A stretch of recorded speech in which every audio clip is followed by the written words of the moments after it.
Update দেখাচ্ছে, pay out expire দেখাচ্ছে, নানান ধরনের সমস্যা দেখাচ্ছে। এই সমস্যা খুব দ্রুতই সমাধান করে ফেলবেন। পরবর্তীতে কিন্তু অনেকের এই সেটআপটাও চলে যায়। গত কয়েকদিনে অনেকের কন্টেন্ট মনিটাইজেশন সেটআপ আছে, সেই সেটআপটা কিন্তু আবার চলেও গেছে, এরকম আমি দেখছি। তো এটা আসলে আনবিলিভেবল একটা বিষয় যে সেটআপ দিলে ফেসবুক সেটআপ নিয়ে যায়, এরকম অনেকেরই হয়েছে। তো আপনি এই সেটআপটা করে ফেলবেন।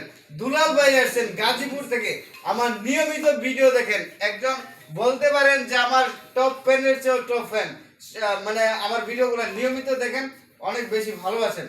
বলতে চাই, যারা ফেসবুক নিয়ে ভাবতেছেন বা ফেসবুকে কাজ করবেন চিন্তা করছেন, দুলাল ভাইকে আমি দেখাইতে চাই, ওনারও একটা কন্টেন্ট আছে। কন্টেন্ট বহির্ভূত যারা কন্টেন্ট বানাবেন, ভিডিও বানাবেন, মন চাইলে ভিডিও বানাবেন, তারা কোনোদিনও ফেসবুক থেকে টাকা ইনকাম করতে পারবেন না। টাকার স্বপ্ন কখনো দেখেন না। যদি আপনি ভাইরাল হয়ে যান কোনোভাবে, সেটা আল্লাহর ইচ্ছা। যদি আপনার কোনো রকম একটি